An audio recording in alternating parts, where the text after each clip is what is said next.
Em nome do Pai, do Filho e do Espírito Santo. Amém. Rainha do céu, alegrai-vos, aleluia, pois o Senhor que merecestes trazer em vosso seio, aleluia, ressuscitou como disse, aleluia, rogai a Deus por nós, aleluia. Alegrai-vos e exultai, ó Virgem Maria, aleluia, porque o Senhor ressuscitou verdadeiramente, aleluia. Oremos, ó Deus, que vos dignastes alegrar o mundo com a ressurreição do vosso Filho, concedei-nos por sua mãe, a Virgem Maria, o júbilo da vida eterna, pelo mesmo Jesus Cristo, Senhor nosso. Amém. Caríssimo irmão e irmã, hoje temos duas celebrações. A primeira do sábado, que é aquela que vamos meditar. Porém, já hoje à noite, ou ao melhor, ao cair da tarde, temos a liturgia que já inicia o encerramento deste tempo pascal, que é a liturgia da primeira véspera, justamente a vigília de Pentecostes. Em muitos lugares, infelizmente, não se celebra, porque o povo perdeu o costume, e por isso se celebra justamente a missa de domingo para cumprir preceito. É um fato triste, porque se perdem algumas leituras próprias da noite de hoje, e também, já a partir desta noite, a igreja inteira começa a pedir, uma vez mais, de uma forma mais, como poderíamos dizer, mais forte, o Espírito Santo sobre cada membro da igreja. É uma liturgia muito importante. Mas meditemos, por assim dizer, a última liturgia deste tempo pascal, antes justamente de Pentecostes. Recordemos, são poucas também as vigílias que temos na igreja. É Pentecostes, é Páscoa e Natal. E se tivermos alguma outra que está me fugindo agora da memória. Então são pouquíssimas, e Pentecostes, assim como o Natal e também como o tempo pascal, ou melhor, a Páscoa, tinha uma oitava, até a reforma litúrgica, que se perdeu. Uma pena, porque era o tempo de recordar a forte presença do Espírito Santo que guia, que conduz a igreja rumo ao céu como esposa de Cristo. Dito isto, meditemos o encerramento do Evangelho de São João. Tão belo, talvez seja curta a nossa meditação, mas com muitas coisas ainda que podemos olhar e nos questionar e aprender. Naquele tempo, Pedro virou-se e viu atrás de si aquele outro discípulo que Jesus amava, o mesmo que se reclinara sobre o peito de Jesus durante a ceia e lhe perguntara: Senhor, quem é que te vai entregar? Quando Pedro viu aquele discípulo, perguntou a Jesus: Senhor, o que vai ser deste? Jesus respondeu: Se eu quero que ele permaneça até que eu venha, o que te importa isso? Tu segue-me. Então correu entre os discípulos a notícia de que aquele discípulo não morreria. Jesus não disse que ele não morreria, mas apenas: Se eu quero que ele permaneça até que eu venha, o que te importa? Este é o discípulo que dá testemunho dessas coisas e que as escreveu, e sabemos que o seu testemunho é verdadeiro. Jesus fez ainda muitas outras coisas, mas se fossem escritas todas, penso que não caberiam no mundo os livros que deveriam ser escritos. Palavra da salvação. Glória a vós, Senhor. Alguns trechos aqui nos parecem enigmáticos. Primeira coisa, recordemos que estamos vindo da leitura de ontem, onde Pedro atestou o seu amor a Jesus. E vimos que somente Deus é capaz de nos amar com amor absoluto. Nós, por nossa mera capacidade humana, o máximo que conseguimos é amar a Deus com um amor de amizade, com um amor talvez até sincero de nossa parte, mas não com amor perfeito. Somente a transformação do Espírito Santo em nós, nos fazendo crescer na fé, é capaz de nos ajudar a amar a Deus verdadeiramente. E, depois disso, Pedro vê o discípulo amado e pergunta a Jesus o que vai acontecer com ele. Por quê? Porque Pedro sabe que o discípulo amado amava Jesus com este amor absoluto, com este amor perfeito. Era o discípulo amado de Jesus e que amou verdadeiramente Jesus como Pedro não conseguiu. Recordemos, João estará aos pés da cruz do Senhor. João colocará em risco sua vida para estar com o seu mestre. Este é o amor verdadeiro. E por que Jesus dá esta resposta a Pedro? Se eu quiser que ele fique até que eu venha, o que te importa? O que te importa isso? O que Jesus quer indicar com isso? Logo em seguida diz, tu segue-me. Que não se deve ficar comparando o nosso caminho espiritual com o dos demais. Podemos sim, olhando para os demais, ter certas luzes no nosso caminho, no nosso crescimento espiritual, olhando para os santos, olhando para aqueles que estão num avançado caminho de espiritualidade, que nos auxiliam a caminhar. Mas não podemos de comparar a nossa vida com a deles. O segmento é individual, é pessoal e terá também a sua pessoalidade, personalidade o caminho de cada um de nós. Jesus pede também a nós que não fiquemos nos comparando com os demais, mas que nós o amemos e o sigamos conforme ele pede a nós e não ao outro. E nós temos vivido este verdadeiro amor, essa fidelidade a Jesus, buscando ser um discípulo amado, buscando imitar a João, imitar a Pedro, mas sabendo que na nossa pessoalidade o Senhor chama cada um a um caminho pessoal, único com Ele, na espiritualidade, na vida eterna, no caminho para a vida eterna. Devemos de ver também que Pedro é o discípulo que professou seu amor por Jesus, mas não foi aquele que havia amado verdadeiramente, dada a fidelidade do discípulo amado, como havíamos dito. Então, por que o questionamento e falar este questionamento se o discípulo amado não morreria? É simples. Devemos agora entrar naquela comunidade de João. Naquele tempo, muitos poderiam se questionar, mas espera. Se João era o discípulo amado, o discípulo predileto da parte do Senhor, e ele também amou o Senhor de forma perfeita, como pode ele não ter morrido derramando seu sangue por Cristo, como fez Pedro? Então, aqui se deixa claro várias coisas, que não foi uma menor predileção da parte do Senhor, mas é que aquilo estava reservado ao segmento de João. E essa profecia de Jesus confirma que cada um tem o seu chamado, o seu testemunho a ser dado, seja pelo martírio, seja com a vida chegando até a velhice, morrendo de causas naturais.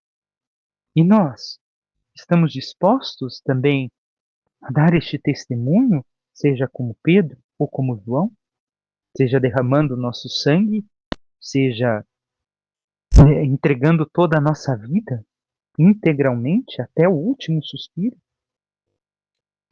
Depois, segue o texto. Este é o discípulo que dá testemunho dessas coisas e que as escreveu, e sabemos que o seu testemunho é verdadeiro.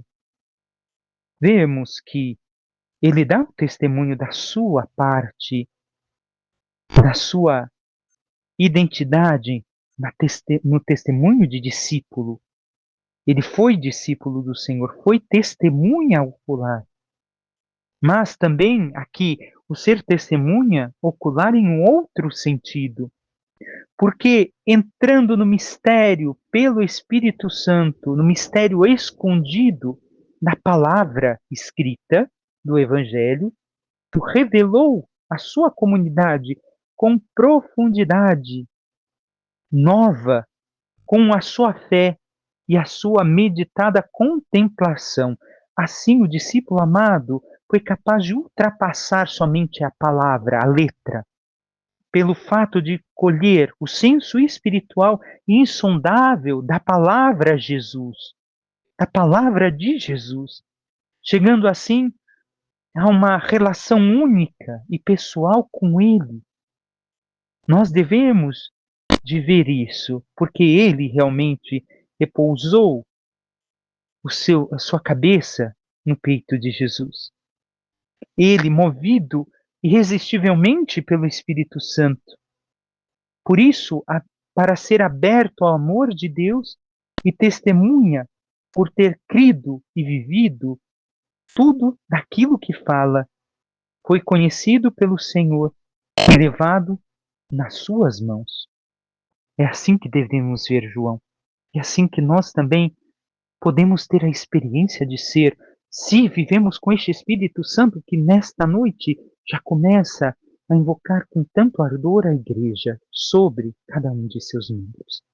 Se nos abrimos, se nos entregamos ao Senhor, nós compreenderemos profundamente tudo aquilo que Ele nos disse na Sua palavra, na Sua manifestação em nossa vida.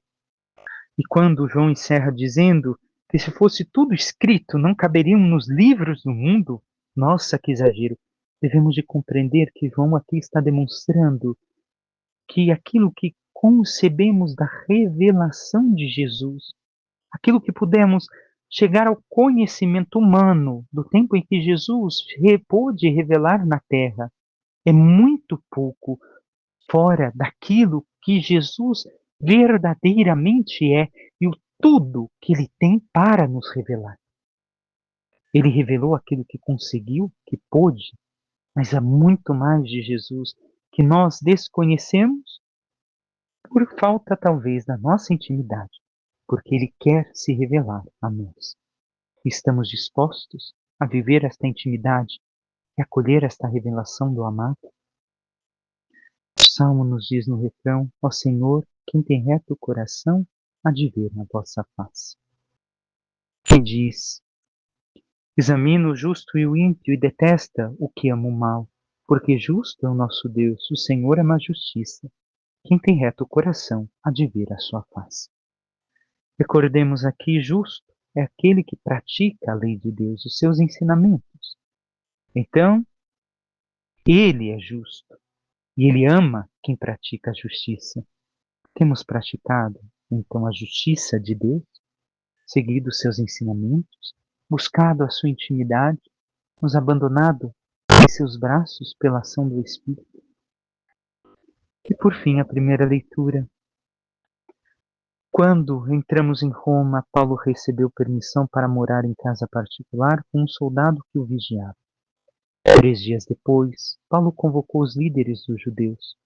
Quando estavam reunidos, falou-lhes: irmãos, eu não fiz nada contra o nosso povo, nem contra as tradições de nossos antepassados. No entanto, vim de Jerusalém como prisioneiro, e assim fui entregue às mãos dos romanos. Interrogado por eles no tribunal e não havendo nada em mim que merecesse a morte, eles queriam me soltar. Mas os judeus se opuseram e eu fui obrigado a apelar para César, sem nenhuma intenção de acusar minha nação. É por isso que eu pedi para ver-vos e falar-vos, pois estou carregando estas algemas exatamente por causa da esperança de Israel. Paulo morou 2 anos numa casa alugada. Ele recebia todos os que o procuravam. Pregando o reino de Deus com toda a coragem e sem obstáculos, ele ensinava as coisas que se referiam ao Senhor Jesus Cristo. Vemos então no texto de hoje que Paulo continua se deixando mover pelo Espírito Santo. Convoca os principais judeus. Por quê? Porque, mesmo sendo uma nação pagã, Paulo quer primeiro falar da fé em Jesus Cristo para os primeiros depositários da revelação, para aqueles do seu povo. Não quer acusar a sua nação, o que significa que não vinha como acusador, mas apenas para defender o seu apostolado e livrar-se da injusta perseguição que estava sofrendo. Depois, fala no versículo 20, pela esperança de Israel. por causa da doutrina da ressurreição dos mortos, como vimos, e a esperança do Messias. A cadeia que ele nomeia aqui, segundo alguns, ele era preso. O romano preso trazia ao braço direito uma cadeia, cuja extremidade era ligada ao braço esquerdo do guarda que o acompanhava. E Paulo alude várias vezes em suas epístolas a essas cadeias. E ao encerrar o texto de hoje, que também encerra os Atos dos Apóstolos, vemos que São Lucas não quis traçar a história deste ou daquele apóstolo, mas o como surgiu a igreja e continuou e continua a missão que Jesus deixou. São Paulo, a carta, aliás, fala que São Paulo viveu ali 2 anos inteiros, porque depois deste tempo ele teve a liberdade e ainda pregou em outros países e visitou outras igrejas, até voltar a Roma e sofrer o martírio posteriormente. A casa que alugara foi convertida em um templo, hoje chamado em Santa Maria, em Via Lata. Ele acolhia todos, pagãos, judeus, cristãos, sem exceção, para falar daquilo que deveria falar. E o último versículo mostra o como o Espírito Santo e a ação da providência divina foi grande e eficaz na vida de São Paulo ao se confiar à missão que Deus lhe deu. Por quê? Prega o reino de Deus sem que lhe o proibissem. Isso só pode ser intervenção divina porque era Nero o imperador, com toda a tirania que nós conhecemos da história que Nero tinha. E durante um período tão longo, pôde tranquilamente São Paulo pregar o Evangelho, inclinando em seu favor e convertendo ao cristianismo até mesmo alguns dos que serviam o imperador e habitavam no palácio. Então, vemos que, guiado pelo Espírito Santo, pôde realizar toda a obra que Deus lhe confiava. A missão que, como vimos no Evangelho, é individual, é pessoal, é o seguir de cada um a Jesus Cristo individualmente. Seguimos a Jesus enquanto comunidade de fé? Sim, mas o segue-me de Jesus, o amor é pessoal. E ninguém pode amar Jesus por mim. Eu sou chamado a amá-lo, eu sou chamado a segui-lo. Ninguém pode seguir Jesus por mim. Eu também tenho que segui-lo. E isso se faz de forma pessoal. E Paulo fez. E nos mostra que se nos abandonamos ao Espírito Santo e confiamos na ação de Deus e naquilo que Ele nos pede, o Senhor providenciará todo o necessário para que a missão que Ele nos confia aconteça.